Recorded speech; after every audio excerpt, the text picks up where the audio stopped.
This is bad. It looks like someone printed out eyes and put it over her eye sockets. Like, it's so strange. And before anybody says that I am just an AI hater, I like AI. I use it a decent amount for work, like for stuff like this. Like, I will have ChatGPT scrape the internet for like reviews and things like that. It's great for organization. It speeds me up so much. But with imagery, I've always been super hung up on, and I think this is a terrible shortcut, again, that we're getting from NVIDIA. Rather than giving us raw processing power, we're getting all these weird shortcuts that nobody's really asking for, and I don't think they hit the mark. We're going deeper and deeper into the uncanny valley. I remember when we were making strides with like Unreal Engine 5 and showing the Lumen system and then the Nanite system. They have their problems, but that's the step in the right direction, because that's actually increasing the amount of geometry that we can see. That's making real-time global illumination a lot more accessible. Like the lighting, it makes sense and everything, but there's something about this now where it's just so 2D. This falls apart when you're seeing this stuff in motion, because it looks like it's a bunch of 3D rendered things printed out on printer paper and then plastered onto geometry. And this is a step in the wrong direction, because DLSS, when it first came out,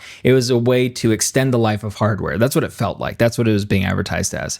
And so when DLSS 1 came out, I remember I was playing it with Control, and it wasn't quite there yet. I was constantly going back in between the native resolution and taking the performance hit and, having a lower frame rate.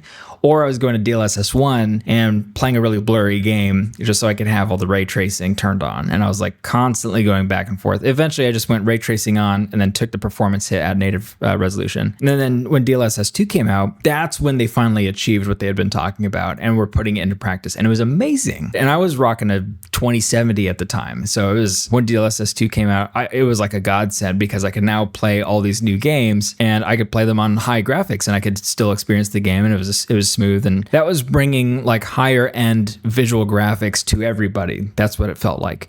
Whereas this and DLSS and with the frame generation, it's creating all these shortcuts that I think are just detrimental to game development just in general.